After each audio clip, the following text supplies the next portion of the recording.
Hi friend, ID sir classes में आपका बहुत बहुत स्वागत है।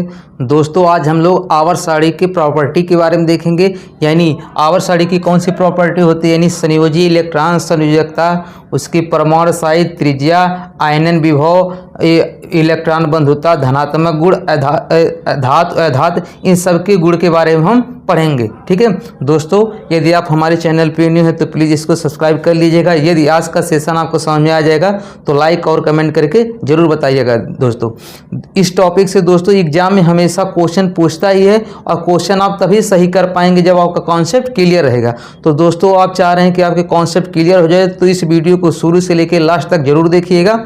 हो सकता है सेशन थोड़ा सा लंबा हो, लेकिन ठीक है, आपको पूरा कॉन्सेप्ट क्लियर हो जाएगा। आइए देखते हैं पहला जो टॉपिक है, ये हमारा संयोजी इलेक्ट्रॉन या संयोजकता। ठीक है, पहले हमें देखना है कि संयोजी इलेक्ट्रॉन और संयोजकता क्या होती है। आइए देखते हैं, इसके कुछ एलिमेंट का नाम लेते हैं। जैसे यहाँ पे हम ले लेते हैं दोस्तों हाइड्रोजन लेते हैं, हाइड्रोजन और लिथियम लेते हैं। उसके बाद हम ले लेते हैं सोडियम ले लेते हैं, उसके बाद पोटेशियम लेते हैं। ये हमारा क्या हो गया, ये समूह हो गया। क्या हो गया, समूह हो गया। इसी तरह इधर वाला अगर हम लेंगे तो मान लेते हैं, चलिए इसमें लिथियम से लेते हैं। लिथियम के बाद क्या आएगा, लिथियम का बेरिलियम आएगा, फिर बोरॉन आएगा, फिर कार्बन आएगा, फिर नाइट्रोजन आएगा, फिर ऑक्सीजन आएगा। इसी तरह ऑक्सीजन के बाद क्या आ जाएगा, ये फ्लोरीन आ जाएगा, और क्या आ जाएगा, नियॉन आएगा। ठीक है, देखिए ये हमारा क्या हो जाएगा, समूह हो जाएगा, और ये क्या हो जाएगा, आवर्त हो जाएगा। अब देखिए, हम जानते हैं कि हाइड्रोजन का जो परमाणु क्रमांक कितना होता है, 1 होता है, लिथियम का 3 होता है, सोडियम का 11 होता है, और पोटेशियम का 19। इसका इलेक्ट्रॉनिक विन्यास क्या होगा, 1 होगा। लिथियम का कितना होगा, 2 और 1 होगा। सोडियम का कितना होगा, 2, 8 और 1 होगा। इतना तो आप लोग जान ही रहोगे इलेक्ट्रॉनिक कॉन्फ़िगरेशन करना। और ये कितना होगा, 2, 8, 8, और ये कितना होगा, 1 होगा। ये कितना होगा, 2, 8, 8, 1 होगा। ठीक है, अब इसका बेरिलियम का हमारा जो परमाणु क्रमांक देखिए, 3 के बाद क्या आएगा, 4 आएगा। क्या आएगा, 4। इसका कितना होगा, 5 होगा। इसका 6 होगा, इसका 7 होगा, इसका 8 होगा, इसका 9, इसका 10। इसका इलेक्ट्रॉनिक कॉन्फ़िगरेशन करेंगे, यानी इलेक्ट्रॉनिक विन्यास करेंगे, कितना होगा, 2 और 2। ठीक है, ये कितना होगा, 2 और 3 होगा। ये 2 और 4 होगा। ये 2 और 5 होगा। ये कितना होगा, 2 और 6 होगा। और ये 2 और 7 होगा। और ये कितना होगा, 2 और 8 होगा। ठीक है, तो दोस्तों इसमें जो क्वेश्चन पहला पूछा जाता है, संयोजी इलेक्ट्रॉन या संयोजकता, यानी बैलेंस इलेक्ट्रॉन या बैलेंस, दोनों अलग अलग टॉपिक है। ठीक है, तो इसके बाह्य कोश में, ठीक है, इसके बाह्य कोश में जितने इलेक्ट्रॉन होते हैं वही क्या कहलाते हैं, इसकी संयोजी इलेक्ट्रॉन कहेंगे। जैसे हाइड्रोजन के बाह्य कोश में कितना इलेक्ट्रॉन है, 1, तो हम कहेंगे इसकी संयोजी इलेक्ट्रॉन कितना है, 1 है।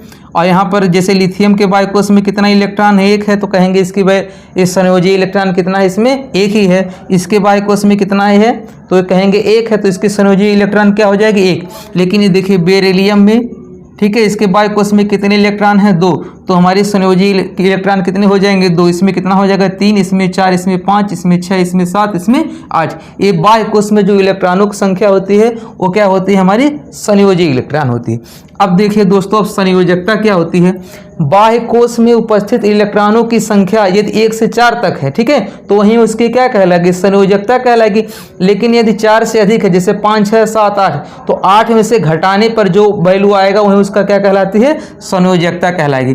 देखिए जैसे यहाँ पर देखिए, इसके बाह्य कोश में 1 इलेक्ट्रॉन है, इसके बाह्य कोश में 1 इलेक्ट्रॉन है, इसके बाह्य कोश में 1 इलेक्ट्रॉन है, इसके भी बाह्य कोश में 1 इलेक्ट्रॉन है। यानी कहेंगे, यानी इसकी संयोजकता कितनी है, 1 है, इसकी भी संयोजकता 1 है, इसकी भी संयोजकता 1 है, इसकी भी संयोजकता 1 है। यानी इनकी बैलेंस क्या है, 1 बराबर है। ठीक है, सब क्या है, समान है। तो हम कहेंगे अब ऊपर से नीचे आने पर, ठीक है, ऊपर से नीचे आने पर, ऊपर से नीचे आने पर जो हमारी संयोजकता होती है वो क्या होती है, जो हमारी संयोजकता होती है वो क्या होती है, समान होती है। क्या होता है, समान होता है। ध्यान रखिएगा, आप यहाँ पर देख पा रहे हैं इसकी संयोजकता बाह्य कोश में इलेक्ट्रॉनों की संख्या क्या है, समान है, तो हमारी संयोजकता क्या हो जाएगी, समान हो जाएगी। यही सेम क्वेश्चन अभी जस्ट रेलवे ग्रुप डी में पूछा था। ठीक है, तो ऊपर से नीचे आने पर जो हमारी संयोजकता क्या होती है, समान होती है। अब इसमें देखिए, इसके बाह्य कोश में कितने इलेक्ट्रॉन है, 2, इसके बाह्य कोश में कितने इलेक्ट्रॉन है, 3, तो इसकी संयोजकता कितनी हो जाएगी, 2 होगी, इसकी 3 होगी, इसकी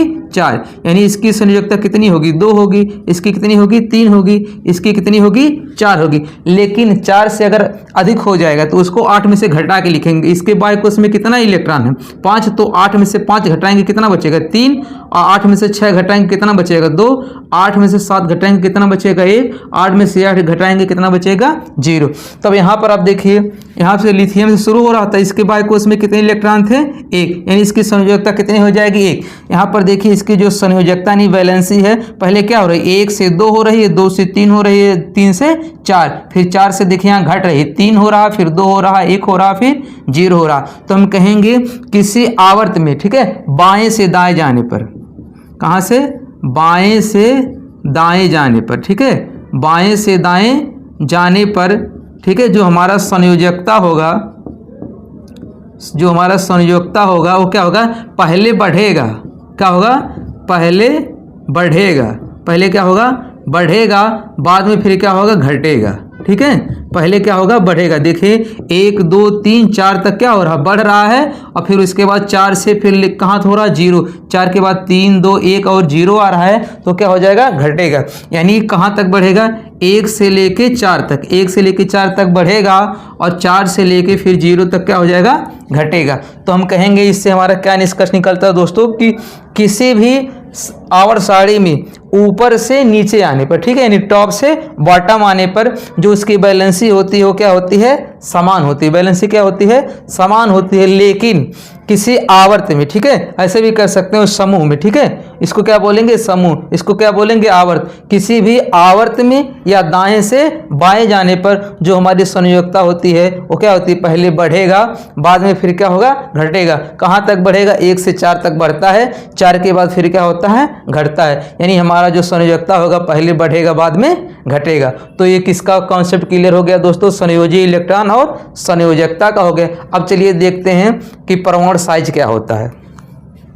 दोस्तों नेक्स्ट टॉपिक होगा कि कोषों की संख्या, त्रिज्या, परमाणु आकार और आयतन कैसे बढ़ता है। तो सबसे पहले आपको ये पता होना चाहिए त्रिज्या कहाँ से कहाँ तक ली जा जाती है, ठीक है। तो यहाँ पर देख लीजिए दोस्तों, जो हमारा जैसे इसमें देखिए हाइड्रोजन का परमाणु क्रमांक 1 होगा, तो इसका इलेक्ट्रॉनिक विन्यास कितना होगा 1 होगा, और इसका लिथियम का कितना होगा 2 और 1 होगा, ठीक है। सोडियम का कितना होगा 2 और 8, 2 8 1 होगा, और 2 8 इसका कितना होगा 1 होगा। अभी पिछले सेशन में इसको हम समझे थे पिछले वाले क्वेश्चन में, ठीक है। अब देखिए जो हमारा परमाणु होता है इसका ये क्या होगा नाभिक होगा, ये क्या होगा नाभिक होगा। तो नाभिक में क्या पाया जाता है प्रोटॉन और न्यूट्रॉन पाया जाता है। किसी भी परमाणु के नाभिक में क्या पाया जाता है प्रोटॉन और न्यूट्रॉन पाया जाता है। क्या पाया जाता है प्रोटॉन और न्यूट्रॉन। तो उसके बाह्य कोश में, ठीक है, जो इलेक्ट्रॉन होंगे, बाह्य कोश में जो इलेक्ट्रॉन होंगे, तो इस नाभिक से उस इलेक्ट्रॉन के बीच की दूरी को हम क्या कहेंगे इसकी त्रिज्या कहेंगे। क्या कहेंगे इसको त्रिज्या कहेंगे, ठीक है, इसको क्या कहेंगे त्रिज्या। अगर कहीं पर भी त्रिज्या बढ़ रही है यानी रेडियस बढ़ रहा है तो उसका परमाणु आकार भी क्या हो जाएगा बढ़ जाएगा। और परमाणु आकार बढ़ेगा यानी जब भी त्रिज्या बढ़ेगा तो इसका आयतन भी क्या हो जाएगा बढ़ेगा, क्योंकि जो परमाणु होता है किस रूप में होता है गोले के रूप में होता है। और गोले का आयतन जानते हैं कितना होता है 4/3 पाई r3। जब त्रिज्या बढ़ेगा दोस्तों, जब हमारा त्रिज्या बढ़ेगा तो उसका आयतन भी क्या होगा बढ़ जाएगा। तो आइए देखते हैं इसमें कहाँ से कहाँ तक लिया जाएगा, ठीक है। अब देखिए इसमें इसका जब इलेक्ट्रॉनिक विन्यास करेंगे कितना होगा 1 होगा। तो यहाँ पर इसका क्या होगा देखिए नाभिक हो गया और इसके बाहर एक ही सेल बनाएंगे, ठीक है, इसके बाहर एक ही सेल बनाएंगे, इसको क्या बोलेंगे एल बोलेंगे। क्या बोलेंगे एल बोलेंगे, ठीक है। इसके अब यहाँ पर लिथियम का जब बनाएंगे तो यहाँ पर ये हमारा नाभिक हो जाएगा और यहाँ क्या हो जाएगा एक, इसमें 2 सेल बनेंगे। कितने बनेंगे इसमें 2 सेल बन जाएंगे। ये हमारा के हो जाएगा और ये क्या हो जाएगा एल हो जाएगा। अब जैसे हम इसका बनाते हैं सोडियम का, तो सोडियम का कितना होगा देखिए एक हमारा क्या हो जाएगा नाभिक हो जाएगा, ये हमारा नाभिक हो जाएगा, इसमें 3 सेल बनेगा। कितना सेल बनेगा 3, ये 2 हो गया और ये क्या हो जाएगा इसका 3 हो जाएगा। चलिए यहाँ से अब इसका बनाते हैं पोटेशियम का बनाते हैं। तो देखिए ये हमारा क्या हो जाएगा नाभिक हो जाएगा, तो इसमें 4 सेल है देखिए 1 2 3 4 सेल है। तो ये कितना हो जाएगा 1 1 2 हो जाएगा, ये 3 हो जाएगा और ये 4 हो जाएगा। ठीक है, अब देखिए हाइड्रोजन में कितने इलेक्ट्रॉन होते हैं बाह्य कोश में? 1 होते हैं, तो कितना भरोगे? 1 भरोगे। इसके बाह्य कोश में कितने इलेक्ट्रॉन होंगे? 1 होंगे, और पहले वाले में कितना हो गए? 2। तो पहले वाले सेल में कितने इलेक्ट्रॉन भरेंगे? 2। अब बाह्य वाले में कितना भरेंगे? 1। इस वाले में पहले कोश में कितने इलेक्ट्रॉन भरे जाएंगे? 2 इलेक्ट्रॉन भरे जाएंगे। दूसरे वाले में कितने भरे जाएंगे? 8। 1 2 3 4 5 6 7 और 8 इलेक्ट्रॉन भरे जाएंगे। अब बाहर वाले सेल में कितने भरे जाएंगे? 1 इलेक्ट्रॉन। इसी तरह इसमें आप लोग भर लीजिएगा, पहले में 2 इलेक्ट्रॉन, दूसरे में 8, तीसरे में 8 और चौथे में 1 इलेक्ट्रॉन भरे जाएंगे। चौथे में कितने इलेक्ट्रॉन भरे जाएंगे? 1 इलेक्ट्रॉन। अब देखिए हमको जो पढ़ना है, क्या पढ़ना है? त्रिज्या पहले पढ़ना। क्या पढ़ना है? त्रिज्या। तो इसके नाभिक से बाह्य कोश में जो इलेक्ट्रॉन होंगे वही क्या कहलाएगी? त्रिज्या। तो यहाँ से यहाँ तक इसके क्या कहलाएगी? त्रिज्या। यहाँ से यहाँ तक एक देखिए बाह्य कोश में यही इलेक्ट्रॉन है, तो यहाँ से यहाँ क्या कहलाएगी? त्रिज्या। और इसके बाह्य कोश में यहाँ इलेक्ट्रॉन होगा, तो यहाँ से यहाँ तक दूरी क्या कहलाएगी? त्रिज्या। और यहाँ से यहाँ तक इसकी भी क्या कहलाएगी? त्रिज्या कहलाएगी। ठीक है, अब देख पा रहे हैं कि दोस्तों यहाँ पर जब हम किसी भी समूह में, ठीक है, किसी भी समूह में जब ऊपर से नीचे आ रहे हैं, तो देखिए पहले बात सेलों की संख्या क्या हो रही है? बढ़ रही है। इसमें सेलों की संख्या 1 है, इसमें सेलों की संख्या 2 है, यानी कोषों की संख्या इसमें 3 है, इसमें 4 है। तो ऊपर से नीचे आने पर, ठीक है, ऊपर से नीचे आने पर हमारे सेलों की संख्या यानी कोषों की संख्या बढ़ रही है। कोषों की संख्या जब बढ़ेगी तो हमारा त्रिज्या भी क्या हो रहा है? साथ साथ त्रिज्या भी क्या हो रहा है? बढ़ रहा है। और जब त्रिज्या बढ़ेगा तो हमारा परमाणु आकार भी क्या हो जाएगा? बढ़ जाएगा। वही त्रिज्या बढ़ेगा तो हमारा परमाणु आकार भी बढ़ जाएगा, और परमाणु आकार बढ़ेगा तो उसका आयतन भी क्या हो जाएगा? बढ़ जाएगा। तो हम ऐसे कह सकते हैं कि ऊपर से नीचे आने पर, कहाँ से? ऊपर से नीचे आने पर, ऊपर से नीचे आने पर हमारा ये कोषों की संख्या ये भी क्या होती है? बढ़ती है। कोषों की संख्या भी बढ़ती है, हमारी त्रिज्या भी बढ़ती है, परमाणु आकार भी बढ़ता है और आयतन भी बढ़ता है। तो ऊपर से नीचे आने पर चारों जो प्रॉपर्टी है क्या होती है? चारों बढ़ती हैं। अब आइए देखते हैं किसी आवर्त में बाएं से दाएं जाने पर क्या होगा। तो देखिए दोस्तों, इसका जो इलेक्ट्रॉनिक विन्यास कितना है? 2 1 है, तो इसका कोषों की संख्या कितना होगा? 2 ही होगा। इसका हम देखते हैं, ये हमारा क्या हो जाएगा? नाभिक हो जाएगा, और यहाँ पर 1 कोष हो जाएगा, यहाँ पर 2 कोष होगा। इसमें भी देखेंगे दोस्तों, ये 1 कोष हो जाएगा, ये 2 कोष हो जाएगा। इसमें भी कोषों की संख्या इसमें देखिए समान होगा। ठीक है, इसमें कोषों की संख्या क्या होगा? समान होगा। इसको बना लेते हैं। इसी तरह यहाँ पर भी बनाएंगे, 1 2 कोष इसमें भी हो जाएगा। ठीक है, अब देखिए पहली बात इसमें क्या होगा? बाएं से दाएं जाने पर कोषों की संख्या क्या हो जाएगी? समान होगी। तो ये कॉन्सेप्ट क्लियर हो गया कि बाएं से दाएं जाने पर कोषों की संख्या क्या होती है? समान होती है। अब त्रिज्या वाली बात देख लीजिए। त्रिज्या यहाँ से इसके बाह्य कोष में जो इलेक्ट्रॉन, इसके बाह्य कोष में कितने इलेक्ट्रॉन होंगे? 2 इलेक्ट्रॉन होंगे। अब बाह्य को इसके नाभिक से बाह्य कोष में जो इलेक्ट्रॉन होंगे इनके बीच की दूरी क्या होगी? यही तो इनके बाह्य कोष में जो दूरी होगी वही क्या होगी? वहीं क्या होगी? इसकी त्रिज्या होगी। वहीं क्या होगी? इसकी त्रिज्या होगी। लेकिन यहाँ पर देखिए दोस्तों, जो हमारा परमाणु आकार होता है, ठीक है, जो हमारा परमाणु आकार होता है इस तरह ये नहीं बढ़ता है। उसका रीजन है क्यों नहीं बढ़ता है, आइए इसको समझ लीजिए। इसमें कोषों की संख्या तो समान होगी लेकिन त्रिज्या समान नहीं होगी। क्यों नहीं होगी? इसका एक रीजन है। ठीक है, आइए समझ लेते हैं इसका क्या रीजन है। अब यहाँ पर देखिए दोस्तों, जो हमारा परमाणु क्रमांक होता है, जैसे लेते हैं हमारा सोडियम लिखा है, इसका ये परमाणु क्रमांक कितना होता है? 11 होता है। इसका परमाणु भार 13 होता है। तो इसी को हम क्या बोलते हैं? परमाणु क्रमांक किसके बराबर होता है? प्रोटॉन के बराबर होता है। क्या होता है? प्रोटॉन के क्या होता है? बराबर होता है। तो अब जैसे जैसे हम देखिए इधर से दाएं से बाएं से दाएं की तरफ जा रहे हैं, ठीक है, बाएं से दाएं की तरफ जा रहे हैं, तो हमारा परमाणु क्रमांक क्या हो जा रहा है? बढ़ जा रहा है। इसमें 3 है, इसका परमाणु क्रमांक कितना है? 3, यानी इसमें प्रोटॉनों की संख्या 3। तो इसके नाभिक में कितने प्रोटॉन होंगे? 3 होंगे। कितने होंगे? 3। इसके नाभिक में कितने प्रोटॉन होंगे? जितना उसका परमाणु क्रमांक होगा। इसमें कितने प्रोटॉन होंगे? 4 होंगे। इसमें कितने हो जाएंगे? 5 प्रोटॉन होंगे। इसमें 6 हो जाएंगे, इसमें 7 होंगे, इसमें 8 होंगे। तो आपको पता होगा इसके नाभिक में प्रोटॉनों की संख्या क्या होती है? सॉरी, इसके नाभिक में प्रोटॉन पाए जाते हैं, और प्रोटॉन के बाहर, नाभिक के बाहर इलेक्ट्रॉन क्या करते हैं? चक्कर लगाते हैं। क्या करते हैं? इलेक्ट्रॉन चक्कर लगाते हैं। तो जैसे जैसे प्रोटॉनों की संख्या बढ़ेगी तो क्या करेगा भाई, जो प्रोटॉन पे कौन सा आवेश होता है? धनात्मक आवेश होता है। कौन सा आवेश होता है? धनात्मक। तो ये क्या करेगा, आवेश इसके बाह्य कोश में जो इलेक्ट्रॉन है इसको क्या करेगा, अपनी तरफ खींचेगा। अपनी तरफ क्या करेगा, खींचेगा। तो ये क्या होगा, इसमें 4 प्रोटॉन है तो ये थोड़ा कम खींचेगा। अब यहाँ 5 प्रोटॉन है तो ये ज़्यादा खींचेगा। यहाँ 6 है तो और ज़्यादा खींचेगा। यहाँ 7 है तो और ज़्यादा खींचेगा। यहाँ पर 8 है तो और ज़्यादा खींचेगा। तो जैसे जैसे आप बाएं से दाएं की तरफ जाएंगे, ठीक है, वहाँ प्रोटॉनों की संख्या बढ़ती जाएगी और ये क्या करेगा, इलेक्ट्रॉन को अपनी तरफ बहुत तेजी से खींचना शुरू कर देगा। और जैसे जैसे खींचना शुरू कर देगा इसका आकार क्या हो जाएगा, घटता जाएगा। इसका आकार क्या हो जाएगा, घटता जाएगा। ठीक है, तो ध्यान ये रखना दोस्तों आपको कि जब हम बाएं से दाएं की तरफ जाते हैं, कहाँ जाते हैं, बाएं से दाएं की तरफ जाते हैं तो जो इसका आकार होता है, ठीक है, इसका आकार क्या होता है, घटता है। क्या होता है, इसका आकार घटता है, यानी इसकी त्रिज्या भी क्या हो जाएगी, घटेगी। ठीक है, सॉरी त्रिज्या नहीं होगा, इसका आकार क्या हो जाएगा, घटेगा। ठीक है, इसकी आकार क्या हो जाएगा, घटेगा। आकार घटेगा तो इसका आयतन भी क्या हो जाएगा, घटेगा। और जब आकार घटेगा तो इसका त्रिज्या भी क्या हो जाएगी, घटेगी ही दोस्तों। ठीक है, तो उम्मीद कर रहे हैं ये भी आपका कॉन्सेप्ट क्लियर हो गया होगा। कि फिर से एक बार देख लीजिए, ये वाला थोड़ा सा वैसे है, ठीक है, टिपिकल टाइप का है। तो यहाँ पर देखिए, जब इसके नाभिक में प्रोटॉनों की संख्या क्या होती है, बढ़ती है। प्रोटॉनों की संख्या जैसे जैसे बढ़ेगी ये इलेक्ट्रॉन को अपनी तरफ ज़्यादा आकर्षित करेगा तो यहाँ परमाणु का साइज क्या होगा, छोटा होता चला जाएगा। तो हम कहेंगे बाएं से दाएं जाने पर उसका आकार क्या होता है, घटता है, जिससे इसकी त्रिज्या भी घटेगी और आयतन भी क्या हो जाएगा, घट जाएगा। और ऊपर से नीचे आने पर इसका क्या होता है, ये कोषों की संख्या बढ़ती है, परमाणु त्रिज्या भी बढ़ता है और उसका परमाणु आकार भी क्या होता है, बढ़ता है। चलिए देखते हैं इसका अगला टॉपिक।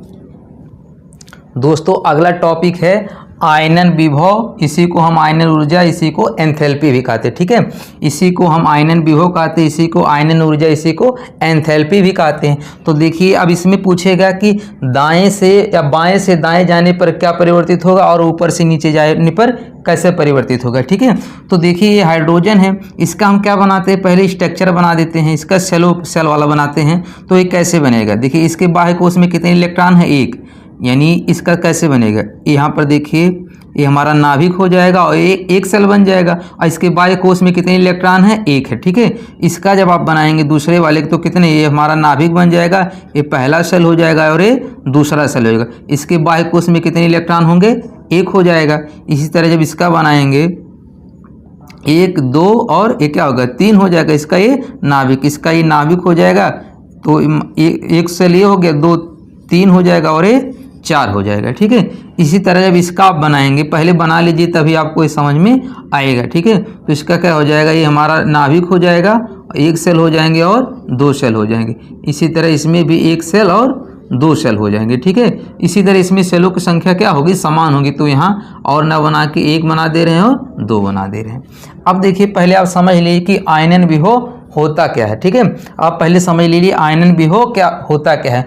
तो आयनन विभव देखिए, किसी भी परमाणु के बाह्य कक्ष में जो इलेक्ट्रॉन होगा, ठीक है, उसके बाह्यतम कक्ष में जो इलेक्ट्रॉन होगा, इसको निकालने में जितनी ऊर्जा की आवश्यकता होती है वही क्या कहलाता है, आयनन विभव कहलाता है। ठीक है भाई, किसी भी परमाणु के बाह्यतम कक्ष में, ठीक है, जितने इलेक्ट्रॉन होते हैं उसको निकालने में, ठीक है, इसको निकालने में जितनी ऊर्जा की खर्च होती है, ठीक है, वही उसका क्या कहलाता है, आयनन विभव कहलाता है। अब देखिए दोस्तों, अब आपको बताना है कि किसमें हमारा वो सबसे ज़्यादा ऊर्जा लगेगा। अब देखिए ये क्या हमारा नाभिक है, नाभिक के पास ही क्या है, ये हमारा इलेक्ट्रॉन है। तो जब नाभिक के पास इलेक्ट्रॉन है तो इसको क्या करेगा, इनके बीच आकर्षण बल होगा, ये बहुत इसको खींच के रखेगा। नाभिक क्या करेगा, इसके खींच के रखेगा, क्योंकि ये नाभिक के बहुत पास है। अब देखिए नाभिक से क्या है, थोड़ा दूर है। ठीक है, अभी नाभिक से थोड़ा दूर है और यहाँ वाला जो इलेक्ट्रॉन है इसमें क्या है, और दूर होगा, और इसके बाह्य कोश में यहाँ इलेक्ट्रॉन होगा, यहाँ और दूर होगा। तब आप बताइए कि किसको इसके बाह्य कोश में इलेक्ट्रॉन को निकालने में किसमें सबसे ज़्यादा ऊर्जा लगेगी? इसमें लगेगी, इसी में तो लगेगा भाई, क्योंकि ये नाभिक के क्या है, सबसे करीब है, यानी पास में है, नाभिक के सबसे पास में है, तो इसमें ऊर्जा ज़्यादा लगेगी। ठीक है, इसमें ऊर्जा क्या होगी, ज़्यादा लगेगी। ये थोड़ा सा क्या है, दूर है, तो इसमें ऊर्जा कम लगेगी। इसी तरह इसमें आएंगे और ऊर्जा कम लगेगी, इसमें आएंगे और ऊर्जा कम लगेगी, क्योंकि ये नाभिक से बहुत दूर है। नाभिक से बहुत दूर है तो इसको निकालने के लिए हमें कम ऊर्जा की खर्चा करना पड़ेगा। ठीक है, तो आयनन विभव का परिभाषा क्या होता है कि उसके बाह्यतम कक्ष में इलेक्ट्रॉन को निकालने के लिए जितनी ऊर्जा की खर्चा होती है वही हमारा क्या कहलाता है, आयनन विभव कहलाता है। तो यहाँ पर देख रहे हैं कि इसको निकालने में ज़्यादा ऊर्जा लगेगी और इसको निकालने में कम लगेगी, तो आयनन विभव देखो यहाँ पर आयनन विभव क्या हो जाएगा, ज़्यादा होगा, यहाँ पर आयनन विभव कम होगा। तो हम कहेंगे ऊपर से नीचे आने पर, कहाँ से, ऊपर से नीचे आने पर, ठीक है, ऊपर से नीचे आने पर हमारा जो आयनन विभव होता है, आयनन विभव जो होता है वो क्या होगा भाई, आयनन विभव जो होगा वो क्या होगा, घटेगा। क्या होगा, घटेगा। ध्यान रखना, ये क्या होगा, घटेगा। क्यों घटेगा दोस्तों, क्योंकि देखिए जो बाह्य कोश में इलेक्ट्रॉन है वो नाभिक के क्या है, बहुत पास में है। ठीक है, बहुत पास में है तो नाभिक इसको बहुत तेजी से अपनी तरफ खींचेगा। अब उस इलेक्ट्रॉन को हमें निकालने के लिए बहुत ज़्यादा ऊर्जा की आवश्यकता पड़ेगी। यहाँ पर देखिए इसके कंपेरिजन में थोड़ा सा नाभिक से दूर है, तो इसको खींचने के लिए हमें उसके कंपेरिजन में कम ऊर्जा देनी पड़ेगी। लास्ट में देख रहे हैं नाभिक से बहुत दूर है, भाई बहुत दूर है, तो इसको हमें खींचने में कम ही ऊर्जा देनी पड़ेगी। तो नीचे आने पर क्या हो रहा है, ऊर्जा धीरे धीरे घट जा रही है, यानी वो पहले ऊर्जा ज़्यादा खपत हो रहा है और यहाँ पे कम हो रहा है। तो इस क्या हो जाएगा, इसी को हम क्या बोलेंगे, आयनन विभव। तो पहले ऊर्जा क्या हो रहा है, ज़्यादा हो रहा है, नीचे कम हो जा रहा है, यानी ऊपर से नीचे आने पर आयनन विभव का वैल्यू क्या हो जाएगा, घटेगा। ठीक है, यहाँ पर आयनन विभव ज़्यादा होगा, यहाँ पर कम होगा, यानी ऊपर से नीचे आने पर आयनन विभव क्या होगा, घटेगा। अब देख लीजिए इधर देख लीजिए। अब इसमें दोस्तों यहाँ यही समझना है कि देखिए इसमें जैसे लिथियम हो गया, ठीक है, ये बेरिलियम हो गया, ये बोरान हो गया। अब जब हम किसी भी आवर्त में बाएं से दाएं जाते हैं, कहाँ जाते हैं, बाएं से दाएं जाते हैं, तो इसके नाभिक में बताइए प्रोटॉनों की संख्या कितनी होगी। अभी बताएं इसके पिछले वाले में कि जो परमाणु क्रमांक होता है वहीं क्या होता है, प्रोटॉन होता है। तो इसके परमाणु में कितने प्रोटॉन होंगे, 3 होंगे। इसमें कितने होंगे, 4 होंगे। इसमें कितने होंगे, 5 होंगे। इसमें 6। आगे जाने पर प्रोटॉनों की संख्या बढ़ती जा रही है, प्रोटॉनों की संख्या क्या हो जा रही है, बढ़ती जा रही है। अब देखिए जो प्रोटॉनों की संख्या अगर बढ़ती जाएगी यानी धनात्मक आवेश क्या होगा, बढ़ता जाएगा, इसके नाभिक में धनात्मक आवेश बढ़ता जाएगा, तो वो इलेक्ट्रॉनों की अपनी तरफ क्या होगा, बहुत तेजी से खींचता रहेगा। ठीक है, बहुत तेजी से इसको जकड़ा रहेगा। तो इसमें जब प्रोटॉनों की संख्या ज़्यादा है तो इसके बाह्य कोश में जो इलेक्ट्रॉन है इसको क्या करेगा, बहुत तेजी से खींचा रहेगा। ठीक है, अब इसको निकालने में हमें बहुत ज़्यादा एनर्जी की आवश्यकता पड़ेगी। ठीक है, अब इसको निकालने के लिए हमें बहुत ज़्यादा एनर्जी की आवश्यकता पड़ेगी। अब इसमें देखिए इसमें प्रोटॉनों की संख्या क्या है, कम है। जैसे इसमें प्रोटॉनों की संख्या कितनी है, 4 ही है, और इसमें प्रोटॉनों की संख्या कितनी है, 9। तो ये क्या करेगा भाई, इसमें ज़्यादा प्रोटॉन है तो ये इस बाह्य इलेक्ट्रॉन को बहुत तेजी से अपनी तरफ खींचेगा। अब इसी इलेक्ट्रॉन को हमें निकालने में जो ऊर्जा खर्च होगी वही क्या कहलाएगा, आयनन विभव। तो इसमें ऊर्जा हमारा क्या होगा, बहुत ज़्यादा लगेगा। इसमें क्या होगा, बहुत ज़्यादा लगेगा। और इसमें हमारा ऊर्जा क्या होगा, इसके बाह्य कोश से जो हमें इलेक्ट्रॉन निकालने के लिए कम ऊर्जा की आवश्यकता पड़ेगी। ठीक है, तो अभी देखिए यहाँ पर ऐसे जाएंगे तो यहाँ और बढ़ जाएगा। यहाँ पर यानी हम बाएं से जब दाएं जाते हैं तो हमारी आयनन विभव का वैल्यू क्या होता है, बढ़ जाता है, क्योंकि ऊर्जा बाह्य इलेक्ट्रॉन को निकालने में जो ऊर्जा खपत हो रही है वो क्या हो जा रही है, बढ़ जा रही है। तो हम कहेंगे कि बाएं से दाएं जाने पर, ठीक है, बाएं से दाएं जाने पर आयनन विभव जो हमारा होता है, आयनन विभव वो क्या हो जाएगा, बढ़ जाएगा। वो क्या हो जाएगा, बढ़ जाएगा। ठीक है, किसी भी आवर्त में बाएं से दाएं जाने पर आयनन विभव क्या होगा, बढ़ जाएगा। क्यों बढ़ जाएगा, क्योंकि हम जब बाएं से दाएं जाते हैं तो इसके नाभिक में आवेशों की संख्या क्या होती, बढ़ जाती है, यानी प्रोटॉनों की संख्या बढ़ने से धनात्मक आवेश बढ़ जाता है, जिससे ये इलेक्ट्रॉन को अपनी तरफ ज़्यादा तेजी से आकर्षित किए रहेंगे। और बाह्य कोश से तो इलेक्ट्रॉन निकालना है, तो बाह्य कोश से इलेक्ट्रॉन निकालने के लिए हमें ज़्यादा ऊर्जा देने की आवश्यकता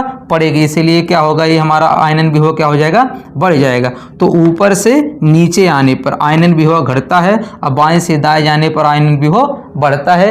क्यों बढ़ता है, हम विथ रीजन आपको दिखा दिए। चलिए देखते हैं इसका अगला टॉपिक। अगला टॉपिक है दोस्तों इलेक्ट्रॉन बंधुता, जिसको हम क्या बोलते हैं, इलेक्ट्रॉन एफिनिटी बोलते हैं। ठीक है, इलेक्ट्रॉन बंधुता क्या होता है इसके बाह्य कक्ष में, ठीक है। जो इलेक्ट्रॉन है इसको बाह्य कक्ष में इलेक्ट्रॉन को जोड़ने में जो ऊर्जा खर्च होती है या निकलती है उसे हम क्या बोलते हैं, इलेक्ट्रॉन बंधुता बोलते हैं। देखो इसमें इलेक्ट्रॉन को क्या करना है, जोड़ना है। कहाँ पे जोड़ना है दोस्तों, उसके बाह्य कक्ष में। अब देखिए जब इसके बाह्य कक्ष ए है, इसका बाह्य कक्ष ए है, इसका बाह्य कक्ष ए है, इसका बाह्य कक्ष ए है। अब इसमें भी इलेक्ट्रॉन को जोड़ना है, इसमें भी, इसमें भी, इसमें भी। अब देखिए दोस्तों अब क्या होगा, ये नाभिक के क्या है, बहुत करीब है। इसका बाह्य कोश क्या है, नाभिक के बहुत करीब है। जैसे ही इलेक्ट्रॉन यहाँ पर हम रखेंगे ये तुरंत अपनी तरफ क्या कर देगा, अट्रैक्ट कर देगा, ठीक है। यानी यहाँ पर इलेक्ट्रॉन बंधुता क्या होगा, ज्यादा होगा, क्योंकि ये क्या करेगा, नाभिक के ये क्या बहुत पास में है, करीब में है। तो ठीक है, जैसे ही इसको इलेक्ट्रॉन हम इसको देंगे तुरंत क्या करेगा, अपने से जोड़ लेगा, क्योंकि नाभिक के करीब है, ठीक है। यानी ये तुरंत जोड़ लेगा तो इलेक्ट्रॉन बंधुता इसका क्या हो जाएगा, बहुत ज्यादा हो जाएगा, ठीक है। इसका क्या हो जाएगा, ज्यादा हो जाएगा। अब देखिए ये क्या है, इसमें इसका बाह्य कोश थोड़ा सा नाभिक से दूर है। जब इसको इलेक्ट्रॉन देंगे, ठीक है, जब इसको इलेक्ट्रॉन देंगे तो इसके कंपैरिजन में ये कम इलेक्ट्रॉन बंधुता दिखाएगा, ठीक है। वो उतनी तेजी से नहीं जुड़ेगा। और लास्ट वाले में देखिए यहाँ पर बाह्य कोश क्या है, बहुत दूर है। तो जब यहाँ पर इलेक्ट्रॉन देंगे तो इसे नाभिक से क्या है, थोड़ा ज्यादा दूर पे है, नाभिक से क्या है, ज्यादा दूर पे है, तो उतनी तेजी से इलेक्ट्रॉन को नहीं जोड़ पाएगा, ठीक है। तो यहाँ पर नाभिक के बहुत पास में, इसीलिए बहुत तेजी से जोड़ देगा, ठीक है। तो यहाँ पर हम कहेंगे कि बहुत तेजी से जोड़ दे रहा है तो इसका इलेक्ट्रॉन बंधुता क्या होगा, ज्यादा होगा। और यहाँ पर क्या होगा, इलेक्ट्रॉन बंधुता कम होगा, यानी ऊपर ज्यादा होगा, नीचे कम होगा। तो जैसे जैसे हम ऊपर से नीचे आते हैं तो हमारा इलेक्ट्रॉन बंधुता का वैल्यू क्या हो जाता है, घटता जाता है। क्या होता है, घटता जाता है। तो ऊपर से नीचे आने पर इलेक्ट्रॉन बंधुता क्या होता है, घटता है। क्या होता है, घटता है। क्या होता है, घटता है।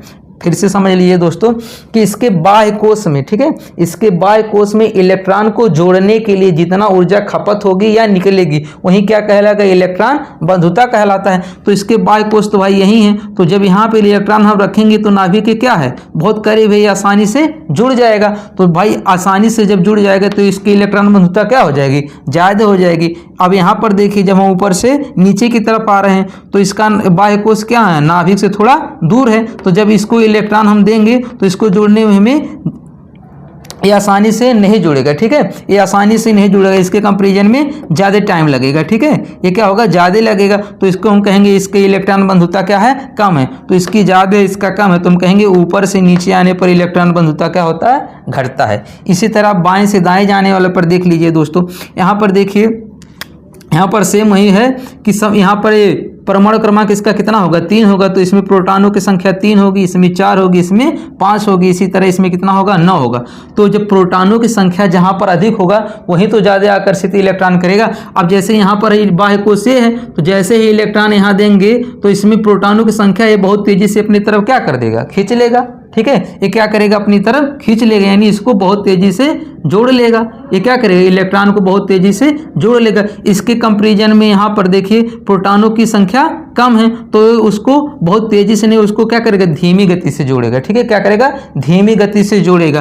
तो अब यहाँ पर जहाँ पर तेजी गति से जोड़ेगा वहाँ पर इलेक्ट्रॉन बंधुता क्या होगा, ज़्यादा होगा। यानी यहाँ पे ज़्यादा, यहाँ पे कम है, तो हम कहेंगे यहाँ पर ज़्यादा है, यानी यहाँ पे कम है, तो हम कहेंगे जो बाएं से दाएं जाने पर क्या होता है, बढ़ता। देखिए यहाँ पर ज़्यादा है तो क्या यहाँ बढ़ेगा, यहाँ कम है, तो बाएं से दाएं जाने पर इलेक्ट्रॉन बंधुता क्या होता है, बढ़ता है। क्या होता है, बढ़ता है। ध्यान रखिएगा, ये क्या होता है, बढ़ता है। क्यों बढ़ता है, क्योंकि इसके जब हम बाएं से दाएं जाते हैं तो इसके नाभिक में प्रोटॉनों की जो संख्या होती है वो बढ़ती जाती है और बढ़ती जाती है। इसलिए बाह्य कोश में जैसे ही इलेक्ट्रॉन रखेंगे ये तुरंत उसको क्या करेगा, जोड़ लेगा। इसको क्या करेगा, तुरंत जोड़ लेगा। इसके कंपैरिजन में यहाँ पर प्रोटॉनों की संख्या कम है, इसके कंपैरिजन में कम तेजी से जोड़ पाएगा। और जो इलेक्ट्रॉन को जोड़ता है वही क्या कहलाता है, इलेक्ट्रॉन बंधुता कहलाता है। तो उम्मीद कर रहे हैं ये भी दोस्तों इलेक्ट्रॉन बंधुता भी समझ में आ गया होगा, ठीक है। चलिए देखते हैं इसका अगला टॉपिक। दोस्तों अगला टॉपिक होगा विद्युत ऋणात्मकता, ठीक है, यानी इलेक्ट्रोनेगेटिविटी क्या होती है। पहले आप इसको समझ लिए कि विद्युत ऋणात्मकता होती क्या है। तो ठीक है, किसी परमाणु का वह गुण जिससे ये बाह्य कक्ष में इलेक्ट्रॉन जो होते हैं उसको अपनी तरफ आकर्षित करे, ठीक है। किसी भी परमाणु के बाह्य कक्ष में जो इलेक्ट्रॉन होगा उसको नाभिक अपनी तरफ क्या करेगा, आकर्षित करेगा। उसी को हम क्या कहेंगे, विद्युत ऋणात्मकता कहेंगे। क्या कहेंगे, उसी को विद्युत ऋणात्मकता कहते हैं, ठीक है। तो अब देखिए इसमें क्या होगा, इसके बाह्य कोश ये होगा तो इसके बाह्य कोश में ए इलेक्ट्रॉन होगा, इसके बाह्य कोश में ए इलेक्ट्रॉन होगा, इसके बाह्य कोश में ए इलेक्ट्रॉन होगा। अब देखिए ये नाभिक के क्या है, बहुत पास में है, ये क्या है बहुत पास में है, ये भी नाभिक से क्या थोड़ा दूर है, और ये नाभिक से और दूर है, ये नाभिक से और दूर है, ठीक है। अब इसमें देखिए ये क्या करेगा, ये बहुत तेजी से अपनी तरफ आकर्षित करेगा कि नहीं करेगा।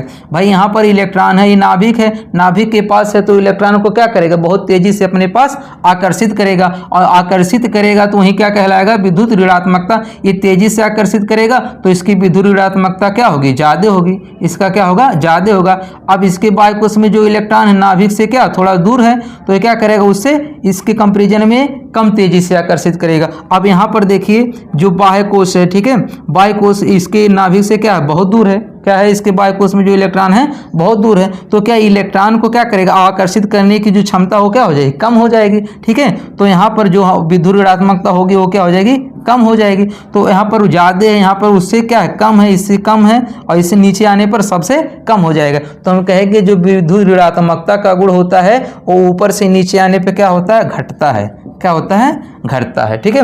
फिर से समझ लीजिए दोस्तों, कह रहे विद्युत ऋणात्मकता, तो विद्युत ऋणात्मकता वो गुण होता है जो इलेक्ट्रॉन को अपनी तरफ आकर्षित करे। अब देखिए इसके बाह्य कोश में ये इलेक्ट्रॉन होगा, ये नाभिक के बहुत करीब है, करीब है तो क्या करेगा, ये बहुत तेजी से इसको आकर्षित कर लेगा। ये थोड़ा दूर है तो क्या करेगा, उतनी तेजी से आकर्षित नहीं कर पाएगा, और ये ज़्यादा दूर है तो ये अब ये ज़्यादा दूर हो जा रहा है तो ये क्या करेगा, बहुत टाइम लेगा आकर्षित करने में, ठीक है। इसके कंपेरिजन में उतने तेजी से आकर्षित नहीं कर पाएगा। तो हम कहेंगे ऊपर ज़्यादा तेजी से आकर्षित कर रहा है तो ऊपर विद्युत ऋणात्मकता क्या है, ज़्यादा है, और नीचे नहीं तो उतनी तेजी से आकर्षित कर पा रहा है तो इसकी विद्युत ऋणात्मकता कम है। तो हम कहेंगे ऊपर से नीचे आने पर विद्युत ऋणात्मकता क्या हो रही है, घट रही है। तो हम कहेंगे ऊपर से नीचे आने पर हमारी जो विद्युत ऋणात्मकता है वो क्या होती है, घटती है। आइए इसमें बाएं से दाएं देखते हैं। अब दोस्तों जान रहे हैं कि इसके बाह्य कोश में यहाँ इलेक्ट्रॉन होगा, इसके बाह्य कोश में यहाँ, इसके बाह्य कोश में यहाँ, इसके बाह्य कोश में यहाँ। सेम चीज़ है कि यहाँ पर प्रोटॉनों की संख्या क्या होगी, बाएं से दाएं जाने पर प्रोटॉनों की संख्या बढ़ेगी, और प्रोटॉनों की संख्या जैसे जैसे बढ़ेगी ये इलेक्ट्रॉन को आकर्षित करने की क्षमता इसकी क्या होगी, बढ़ जाएगी। यानी इसका यहाँ पर देखिए प्रोटॉन कितना होगा, 9 होगा। ये फ्लोरीन का प्रोटॉन, इसमें प्रोटॉन कितना होगा, 9 होगा, तो इलेक्ट्रॉन को बहुत तेजी से आकर्षित करेगा। अब बेरिलियम में प्रोटॉनों की संख्या कितनी होगी, 4 है, तो ये क्या करेगी, इसके कंपेरिजन में एक कम करेगी। यानी जैसे जैसे हम इधर की तरफ जाएंगे, यानी बाएं से दाएं जाएंगे, इलेक्ट्रॉन के आकर्षित करने की जो क्षमता हो क्या हो जाएगी, बढ़ जाएगी, और इलेक्ट्रॉन के आकर्षित करने की क्षमता बढ़ जाएगी तो हम कहेंगे विद्युत ऋणात्मकता भी क्या होगी, बढ़ जाएगी। तो हम कहेंगे बाएं से दाएं जाने पर विद्युत ऋणात्मकता क्या होगी, बढ़ेगी, क्या होगी, बढ़ेगी। उम्मीद कर रहे हैं दोस्तों ये भी आपको क्वेश्चन समझ में आ गया होगा। तो देखिए दोस्तों यहाँ पर विद्युत ऋणात्मकता क्या होगी, ऊपर से नीचे आने पर घटता है, बाएं से दाएं जाने पर बढ़ता है। चलिए देखते हैं इसका अगला टॉपिक है हमारा धात्विक गुण, ठीक है। धात्विक गुण यानी मेटेलिक प्रॉपर्टी। मेटेलिक प्रॉपर्टी कब चेंज होती है, तो समझ लीजिए जो धातु होता है इसका मतलब क्या होता है। मेन रूप से आपको पहले समझना है कि धातु होता क्या है, ठीक है। तो जो जितना इलेक्ट्रॉन, ठीक है, जो जितना आसानी से इलेक्ट्रॉन त्याग देता है, ठीक है, वहीं उसका क्या उतना ही धात्विक होता है, यानी वो उतना ही मेटेलिक कैरेक्टर का होता है, ठीक है। जो जितने आसानी से इलेक्ट्रॉन को त्याग दे वो उतना क्या होता है, धात्विक गुण उसमें अधिक होगा, ठीक है। यानी इलेक्ट्रॉन त्याग करने की क्षमता जिसमें ज़्यादा होगी वहीं वो सबसे ज़्यादा क्या हो जाएगा, धात्विक हो जाएगा, ठीक है। यानी उसकी मेटेलिक एक कैरेक्टर क्या हो जाएगा, ज़्यादा हो जाएगा, ठीक है। तो इलेक्ट्रॉन को त्याग करने की जो क्षमता है वो जिसकी होती है वहीं क्या कहलाता है, धातु होती है। यानी जिसमें इलेक्ट्रॉन त्याग करने की क्षमता होती है, ठीक है, इलेक्ट्रॉन त्याग करने की क्षमता होती है, वही क्या कहलाता है, धातु कहलाता है। अब देखिए जब धातु क्या करता है, इलेक्ट्रॉन को त्यागता है, इसीलिए उस पर कौन सा आवेश आ जाता है, प्लस आवेश आ जाता है। क्या आ जाता है, प्लस। जैसे देखिए मान लीजिए जैसे सोडियम है, जैसे यहाँ पर समझ लीजिए जैसे यहाँ पर सोडियम है, सोडियम का परमाणु क्रमांक कितना होगा, 2 और 1 कितना होगा, 8 और 1। इसका परमाणु क्रमांक 11, इसका इलेक्ट्रॉनिक विन्यास 2 और 8। अब देखिए अस्थायी होने के लिए सोडियम क्या करेगा, भाई ये नियम होता है, अष्टक रूल क्या कहता है, या तो उसके बाह्य कोश में 8 इलेक्ट्रॉन हो, ठीक है, इस अस्थायी होने के लिए या तो उसके बाह्य कोश में 8 इलेक्ट्रॉन हो या उसका बाह्य कोश पूर्ण रूप से भरा होना चाहिए, पूर्ण रूप से भरा होना चाहिए। 2, 8, 18 और 32। तो देखिए पहले कोश में 2 इलेक्ट्रॉन हो, दूसरे कोश में 8, तीसरे में 18, या तो तीसरा कोश पूरा 18 भरा हो या उसका बाह्य कोश क्या हो, 8 हो तो इसके लिए सोडियम के लिए क्या आसान पड़ता है, एक इलेक्ट्रॉन को ये त्याग कर देता है, एक इलेक्ट्रॉन को क्या कर देता है, ये त्याग कर देता है। जैसे एक इलेक्ट्रॉन का त्याग करता है इस पे क्या आ जाता है, एक प्लस चार्ज आता है। तो हम कहते हैं ये सोडियम क्या होता है, धातु, यानी इलेक्ट्रॉन त्याग करने की, ठीक है, इलेक्ट्रॉन त्याग करने की क्षमता ही क्या कहलाता है, उसको धातु कहलाता है। वो क्या कहलाता है, धातु कहलाता है। अब आइए देखते हैं इसकी प्रॉपर्टी के बारे में। तो अब देखिए यहाँ पर इसके बाय कोष में इलेक्ट्रॉन होगा, इसके बाय कोष में इलेक्ट्रॉन होगा। अब ये बताइए नाभिक के बहुत इलेक्ट्रॉन क्या है, बहुत पास में है। भाई जो ये वाला इलेक्ट्रॉन है ये नाभिक के क्या है, बहुत पास है, यानी इनके बीच का जो आकर्षण बल क्या होगा, ज़्यादा होगा। तो अब ये बताइए जब ये बहुत पास में है तो क्या आसानी से इलेक्ट्रॉन त्याग देगा, तो आप कहेंगे नहीं, ये बहुत आसानी से इलेक्ट्रॉन नहीं त्यागेगा। और यहाँ पर लास्ट जब नीचे आएंगे तो देखेंगे इसके नाभिक से इलेक्ट्रॉन क्या है, बहुत दूर है। तो क्या करेगा, बहुत दूर है तो इनके बीच आकर्षण बल क्या होगा, बहुत कम होगा। तो ये इलेक्ट्रॉन को आसानी से क्या कर देंगे, त्याग देंगे। ये इलेक्ट्रॉन को आसानी से क्या कर देंगे, त्याग देंगे। यानी ऊपर वाला क्या करेगा, बहुत कम, ठीक है, बहुत कम क्षमता से त्यागेगा, और नीचे वाला क्या करेगा, बहुत तेजी से करेगा। यानी ये बहुत धीमा इलेक्ट्रॉन को त्यागेगा और नीचे वाला क्या करेगा, बहुत तेजी से त्यागेगा। त्यागने के दोनों सब करेंगे, ठीक है, लेकिन ये हाइड्रोजन नहीं होता, हाइड्रोजन ये धातु नहीं होता, हाइड्रोजन गैस होता है, ठीक है। लेकिन अब ये इस समूह में आ रहा तो इसको पढ़ना पड़ेगा, ठीक है। तो अब देखिए यहाँ पर इलेक्ट्रॉन जो होता है, ठीक है, इलेक्ट्रॉन नाभिक के क्या होता है, बहुत पास में होता है, इसलिए यहाँ पर इलेक्ट्रॉन त्यागने की क्षमता क्या होती है, कम होती है। और यहाँ पर इलेक्ट्रॉन क्या होता है, नाभिक से दूर होता है, इसलिए इलेक्ट्रॉन त्याग करने की क्षमता इसमें क्या होती है, ज़्यादा होती है। तो जिसमें जितना इलेक्ट्रॉन त्याग करने की क्षमता होती है वहीं उसका क्या कहलाता है, धात्विक गुण कहलाता है। तो यहाँ पर देखिए कम है, यहाँ पे इलेक्ट्रॉन त्यागने की क्षमता क्या है, ज़्यादा है। तो यहाँ पर ज़्यादा है तो यानी पे यहाँ पर धात्विक गुण क्या होगा, ज़्यादा होगा। तो हम कहेंगे कि ऊपर से नीचे आने पर, कहाँ से, ऊपर से नीचे आने पर जो धात्विक गुण है वो क्या होगा, बढ़ेगा। क्या होगा, बढ़ेगा। क्या होगा, बढ़ेगा। अब देखिए बाएं से दाएं जाने पर क्या होगा, बाएं से दाएं जाने पर क्या होगा, ठीक है। अब देखिए बाएं से दाएं जाने पर यहाँ पर देखिए, यहाँ पर सेम है कि यहाँ पर प्रोटॉनों की संख्या कितनी होगी, 3 होगी, ठीक है। यहाँ पे 4 होगी, इसी तरह यहाँ पे 5 होगी, यहाँ पे ऐसे बढ़ेंगे तो यहाँ क्या हो जाएगी, 9। अब जहाँ पर प्रोटॉनों की संख्या ज़्यादा है तो इलेक्ट्रॉन को तो अपने तरफ ज़्यादा आकर्षित करेगा ना, और जब आकर्षित करेगा तो क्या इलेक्ट्रॉन त्याग कर पाएंगे, नहीं कर पाएंगे। तो यहाँ इलेक्ट्रॉन त्याग करने की जो क्षमता हो क्या होगी, घटेगी। क्या होगी, घटेगी। अब यहाँ पर देखिए जैसे बेरिलियम में, इसमें प्रोटॉन कितने हैं, 4 हैं, ठीक है, इसमें प्रोटॉन 4 हैं। तो इलेक्ट्रॉन को क्या यहाँ से निकलना बहुत आसान हो जाएगा, ठीक है। एक क्या हो जाएगा, यहाँ पर आसान हो जाएगा, यहाँ पर क्या होगा, कठिन होगा, ठीक है। देखिए यहाँ पर भाई 4 ही प्रोटॉन है, तो 4 ही तो प्रोटॉन इलेक्ट्रॉन को अपनी तरफ आकर्षित करेंगे, और यहाँ पर कितने प्रोटॉन अपनी तरफ आकर्षित करेंगे, 9 करेंगे, ठीक है। तो जब 9 करेंगे तो यहाँ पर इलेक्ट्रॉन क्या ज़्यादा आकर्षित होगा, तो जब आकर्षित होगा तो वहाँ से इलेक्ट्रॉन निकलना बहुत कठिन हो जाएगा। तो यहाँ पे क्या होगी, इलेक्ट्रॉन त्याग करने की क्षमता घटेगी, और यहाँ क्या होगी, बढ़ेगी, ठीक है। यहाँ क्या होगी, इलेक्ट्रॉन त्याग करने की क्षमता बढ़ेगी। तो जब यहाँ पर बढ़ेगी और यहाँ पे घटेगी, यानी जैसे जैसे यहाँ पर जा रहे हैं घटेगी, ठीक है। तो बाएं से दाएं जाने पर जो धात्विक गुण होता है वो क्या होता है, घटती है। कैसा होता है, घटती है, ठीक है। इसका जो गुण होता है वो क्या होता है, घटती है। कैसा गुण होता है, ये घटती है, ठीक है। एक बार फिर से देख लीजिए दोस्तों इस क्वेश्चन को, क्योंकि काफ़ी इंपॉर्टेंट है। इसी से जब धात्विक गुण समझ में आ जाएगा तो अधात्विक गुण आराम से समझ में आएगा। देखिए धात्विक गुण क्या होता है, इलेक्ट्रॉन त्याग करने की क्षमता।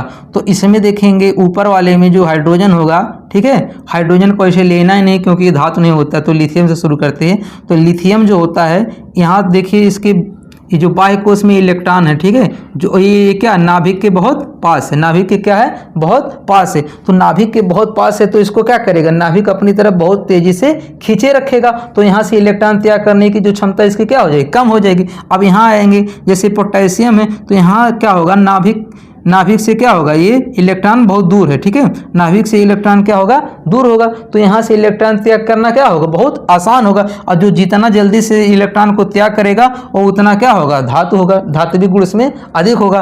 तो इसमें देखिए ऊपर कम है, नीचे अधिक है, तो हम कहेंगे ऊपर से नीचे आने पर धात्विक गुण क्या हो जाएगा, बढ़ेगा।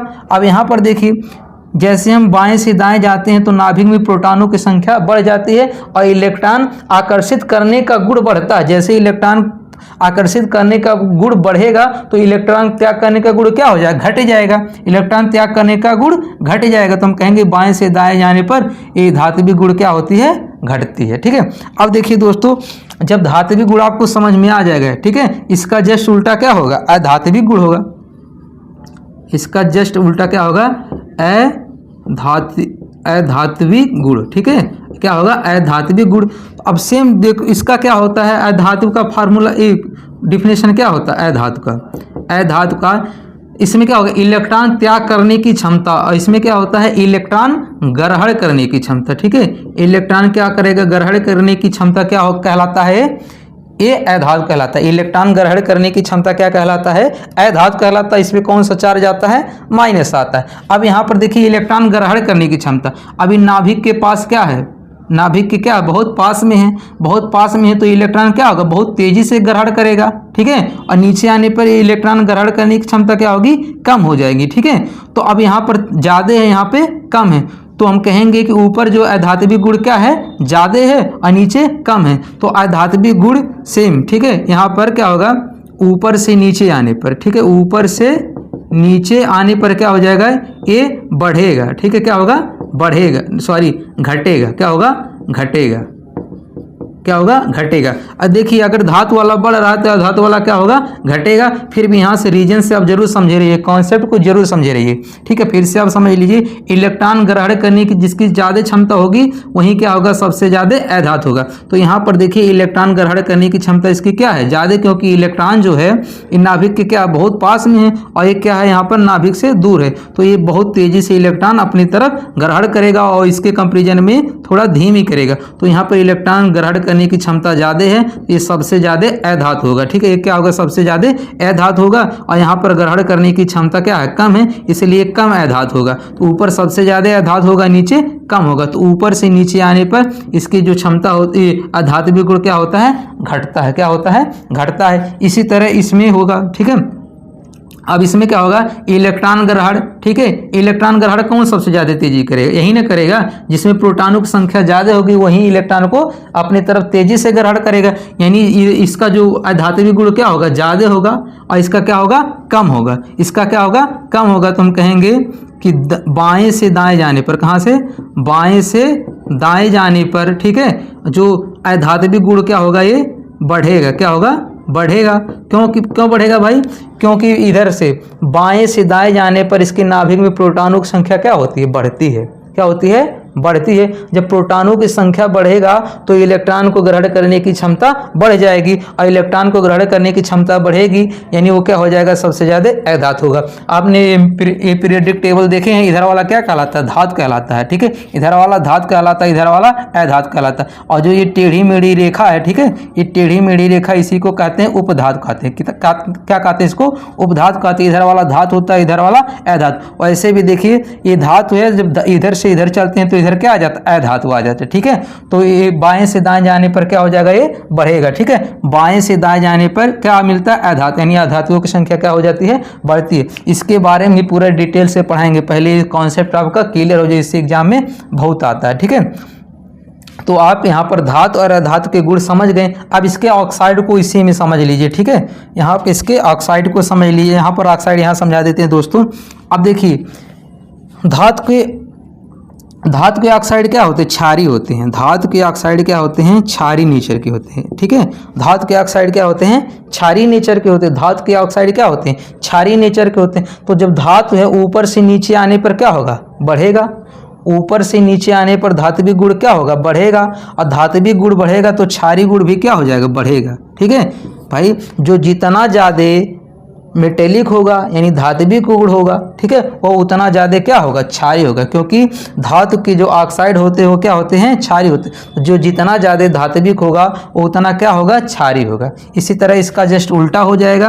तो यानी हम कहेंगे कि ऊपर से नीचे आने पर, ठीक है, ऊपर से नीचे आने पर धात्विक गुण बढ़ता है तो उसका क्षारी गुण भी क्या हो जाएगा, बढ़ जाएगा। इसका जस्ट यहाँ पर उल्टा हो जाएगा कि बाएं से दाएं जाने पर धात्विक गुण घटता है। धात्विक गुण क्या होता है, घटता है, इसलिए क्षारी गुण क्या हो जाएगा, घट जाएगा। ठीक है, और अधातु में, अधातु का आप लोग जान रहे होंगे कि जो अधातु होते हैं इसके जो ऑक्साइड होते हैं तो क्या होते हैं, अम्लीय होते हैं। अधातु के ऑक्साइड क्या होते हैं, अम्लीय होते हैं। ठीक है, क्या होते हैं? अम्लीय होते हैं। और धातु के ऑक्साइड क्या होते हैं? क्षारीय होते हैं। धातु के ऑक्साइड क्षारीय होते हैं और धातु के ऑक्साइड क्या हो जाएंगे? अम्लीय हो जाएंगे। तो अब इसका सीधे से मतलब ऊपर से नीचे आने पर घटेगा, यानी ऊपर से नीचे आने पर जो अम्लीय गुण क्या हो जाएगा? वो घट जाएगा। अब बाएं से दाएं जाने पर बढ़ेगा, यानी अम्लीय गुण भी क्या हो जाएगा? बढ़ जाएगा। ठीक है, अब इसका ऑक्साइड के बारे में, ठीक है, धात्विक ऑक्साइड, तो दोस्तों जब हम पीरियोडिक टेबल पढ़ाएंगे तब इसके बारे में वो डिस्कस कर देंगे। ठीक है, यहाँ पूरे सब एक एक ब्लॉक के एलिमेंट को डिफाइन करेंगे कि एस ब्लॉक से कौन क्वेश्चन पूछा जाता है, डी ब्लॉक से कौन पूछा जाता है, और पी ब्लॉक से कौन क्वेश्चन पूछा जाता है, एफ ब्लॉक से कौन क्वेश्चन पूछा जाता है। और लेंथेनम एक्टिनम भले इसमें फिर लिखा है, किस में लिखा हुआ है दोस्तों? एफ ब्लॉक में लिखा है, लेकिन ये किस में आते हैं? डी ब्लॉक में आते हैं। इसके बारे में पूरा डिटेल बताएंगे, किसको कौन सा नाम दिया जाता है, जैसे इसको हेलोजन दिया जाता है, इसको चेल्कोजन बोला जाता है, नाइट्रोजन फैमिली बोला जाता है, ऑक्टिनोजन बोला जाता है, कार्बन फैमिली, बोरान फैमिली, इसके पूरे डिटेल को समझेंगे लेकिन नेक्स्ट वीडियो में। दोस्तों अगर ये टॉपिक आपको समझ में आ गया होगा तो लाइक करिएगा और कमेंट भी करिएगा और अपने दोस्तों के पास सब्सक्राइब जरूर कीजिएगा। ठीक है, आपका फीडबैक बहुत ज़रूरी है। तब तक के लिए धन्यवाद।